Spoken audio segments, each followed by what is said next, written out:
সঙ্গেই তো লড়াই করার শক্তি আমাদের নাই। আল্লাহর সঙ্গে রসুলের সঙ্গে আমরা কিভাবে যুদ্ধ করব প্রশ্নই ওঠে না। আল্লাহ তাআলা হুঁশিয়ার করে দিলেন, সাবধান করে দিলেন, যাতে করে আল্লাহর এই কঠোরতার কারণে বান্দা সুদ না খায়। এখন আমার প্রশ্ন হলো, তারপরও দুনিয়াতে মানুষ সুদ খায়, সুদের ভিতরে মানুষ হাবুডুবু করে, এর কারণ হলো ওই মানুষ আল্লাহকে ভয় পায় না, আল্লাহকে ডরায় না। যদি আল্লাহকে ভয় পাইতো তাহলে ওই ব্যক্তিটা সুদ থেকে দূরে থাকতো, ভয় পায় না বিদায় সে সুদ খায়। আল্লাহ পাক রব্বুল আলামিন সূরা আল ইমরানের 102 নম্বর আয়াতে আমাকে আপনাকে আল্লাহ সতর্ক করে দিলেন, সুন্দরভাবে ডাক দিলেন। আল্লাহ পাক বলেন, ইয়া আইয়ুহাল্লাযীনা আমানুত্তাকুল্লাহা হাক্কা তুকাতিহি ওয়া লা তামুতুন্না ইল্লা ওয়া আনতুম মুসলিমুন। আল্লাহ পাক রব্বুল আলামিন সূরা আল ইমরানের 102 নম্বর আয়াতে আমাকে আপনাকে সুন্দরভাবে ডাক দিলেন, ইমানদার বলে ডাক দিলেন। আল্লাহ পাক রব্বুল আলামিন অন্য ভাষায় ডাক দিতে পারতেন, কঠোর ভাবে ডাক দিতে পারতেন, ধমক দিয়ে ডাক দিতে পারতেন। আল্লাহ ধমক দেন নাই, কঠোর ভাষা ব্যবহার করেন নাই। আল্লাহ পাক রব্বুল আলামিন ইমানদার বলে ডাক দিলেন।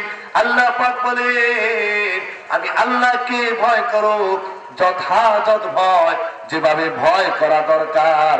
হাক্কা তুকাতিহি ওয়া লা তামুতুন্না ইল্লা ওয়া আনতুম মুসলিমুন।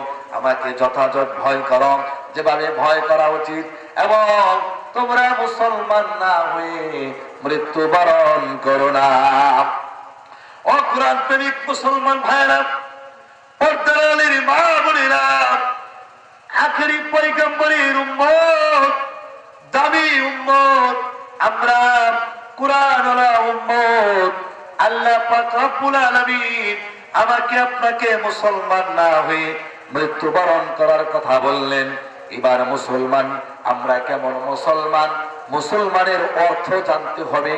মুসলমানের শব্দের অর্থ কি? মুসলমান শব্দের অর্থ হচ্ছে আত্মসমর্পণ করা। কার কাছে আমরা আত্মসমর্পণ করব? আল্লাহর কাছে আমরা আত্মসমর্পণ করব। এবার আমার কথা হলো, আসামি যদি আত্মসমর্পণ করে, বলেন তো আসামি কি তার নিজের অধীনে চলে, না ওই জেলের অধীনে যার কাছে আত্মসমর্পণ করেছে তাদের অধীনে চলে, সিলেবাসে চলে? আসামি তার নিজের অধীনে চলতে পারে না।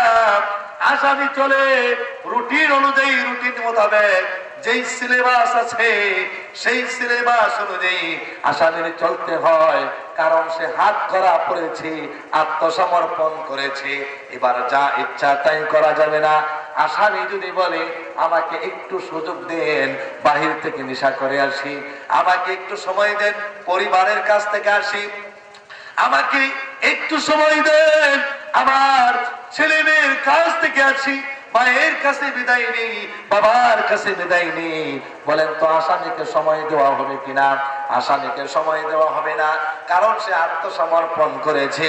ঠিক তেমনি মুসলমান, আমরা মুসলমান শব্দের অর্থ আত্মসমর্পণ করা। তাহলে আমরা কেমন আত্মসমর্পণ করলাম? আল্লাহ তাআলা বললেন, আমাকে ভয় করো এবং মুসলমান না হয়ে কবরে যেও না। মুসলমান শব্দের অর্থই তো আমরা জানি না, কেমন মুসলমান হইলাম? আমরা আল্লাহর নির্দেশ যেগুলো সেগুলো মানি, যেগুলো আদেশ সেগুলো কম মানি, নিষেধগুলোই আমরা বেশি মানি। আল্লাহ পাক রব্বুল আলামিন সূরা আল ইমরানের 130 এবং 31 নম্বর আয়াতে, সূরা আল ইমরানের 130 এবং 31 নম্বর আয়াতে আমাকে আপনাকে হুঁশিয়ার করে দিলেন। আল্লাহ তাআলা বলেন, ইয়া আইয়ুহাল্লাযীনা আমানু লা তা'কুলুর রিবা আদআফাম মুদাআফা ওয়াত্তাকুল্লাহা লাআল্লাকুম তুফলিহুন। ওয়াত্তাকুন নারাল্লাতী উইদ্দাত লিল কাফিরিন। আল্লাহ পাক রব্বুল আলামিন আবার আমাকে আপনাকে ঈমানদার বলে ডাক দিলেন। সূরা আল ইমরানের 130 এবং 31 নম্বর আয়াতে বলেন, হে ঈমানদারগণ, মুমিনগণ, তোমরা আল্লাহকে ভয় করো এবং হারাম ভক্ষণ করো না, অর্থাৎ সুদ তোমরা ভক্ষণ করো না দ্বিগুণ বৃদ্ধি করে তোমরা সুদ খায়ো না, অর্থাৎ সুদ খায়ো না অতিরিক্ত বাড়ায়া, সুদ খায়ো না, আহার করো না।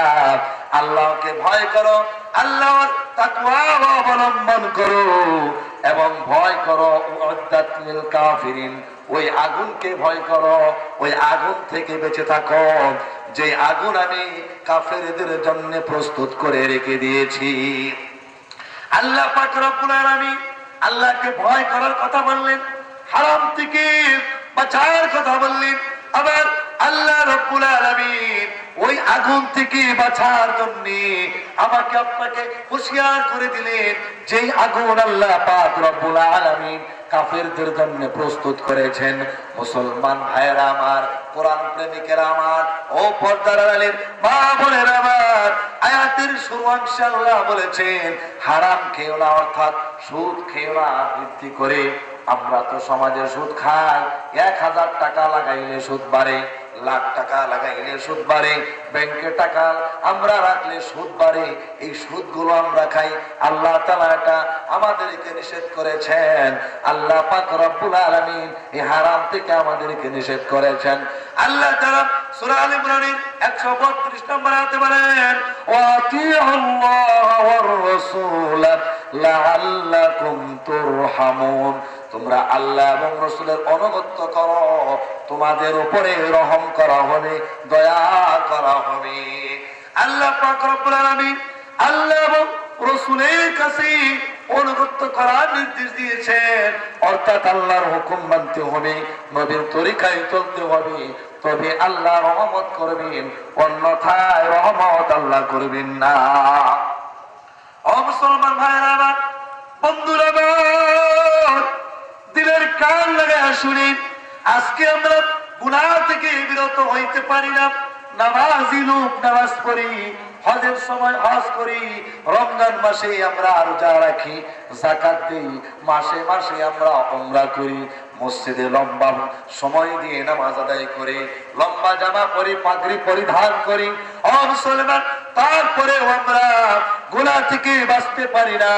তারপরেও পরের জমি আমরা লুট করে খাই, পরের ক্ষেতের বাতর কেটে, আইল কেটে ক্ষেত বাড়াই।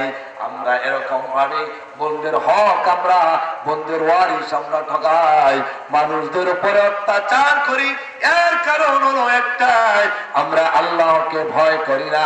যতক্ষণ পর্যন্ত আল্লাহকে ভয় না করবেন, ততক্ষণ পর্যন্ত আপনি গুনাহ থেকে বিরত হতে পারবেন না। আল্লাহ পাক রব্বুল আলামিন সূরাতুল মায়েদার 35 নম্বর আয়াতে আমাকে আপনাকে আবার হুঁশিয়ার করে দিলেন। আল্লাহ তাআলা বলেন, ইয়া আইয়ুহাল্লাযীনা আমানুত্তাকুল্লাহা ওয়াবতাগু ইলাইহিল ওয়াসিলাতা ওয়াজাহিদু ফি সাবিলিহি লাআল্লাকুম তুফলিহুন।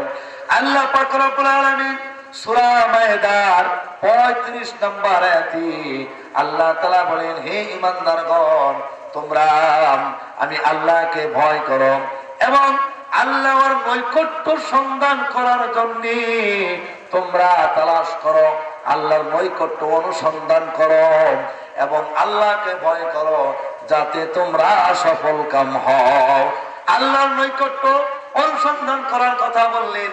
কোথায় গেলে আল্লাহ পাওয়া যাবে, কোথায় গেলে আল্লাহকে চেনা যাবে, এই সমস্ত জায়গায় গেলে আল্লাহর নৈকট্য পাবেন।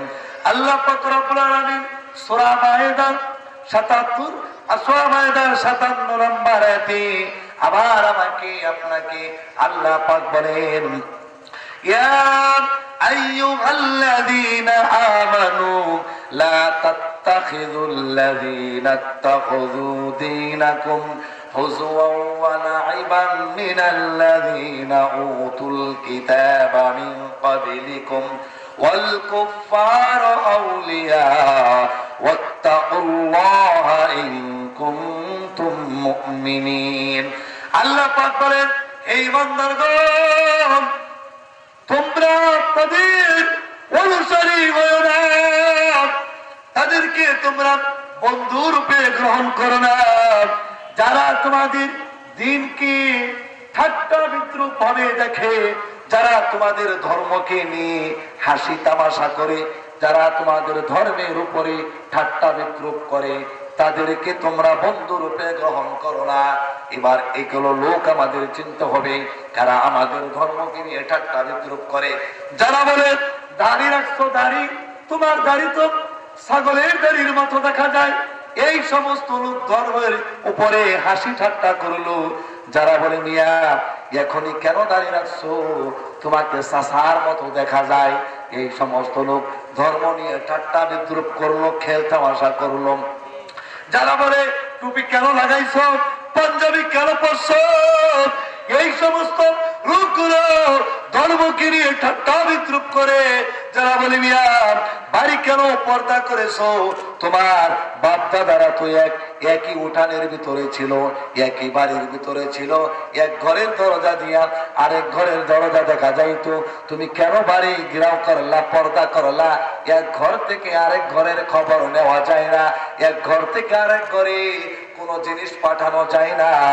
তুমি তো বংশের ভিতরে চুনকালি লাগাইছো। এমন করে ঠাট্টা বিদ্রুপ যারা করে, তারা ধর্মকে নিয়ে খেল তামাশা করলো। এই সমস্ত লোক থেকে আমার আপনার বিরত হতে হবে। আবার আল্লাহ বলেন, অন্য অন্য কাফেরদের থেকে ওই সমস্ত কাফির যারা তোমার ধর্মের উপর আঘাত করে, যারা বলে ধর্ম যার যার, উৎসব সবাই, এই সমস্ত লোককেও বন্ধু রূপে গ্রহণ করা যাবে না। যারা বলে নারী পুরুষ সমান অধিকার, এই সমস্ত লোকদের সঙ্গেও বন্ধুত্ব রাখা যাবে না। যারা বলে এরকম ভাবে আমাকে আপনাকে দিন থেকে বের করতে চায়, এই সমস্ত লোক থেকেও দূরে থাকতে হবে। সম্মানিত হাজিরিন, কোরআন প্রেমিক মুসলমান ভাইয়ের আমার, ও পর্দার আলীর মা বোনের আমার, কথাগুলো দিলের কান লাগায় শুনবেন। কেন আমরা গুনাহ থেকে বিরত হইতে পারি না? এর কারণ হলো একটাই, আমরা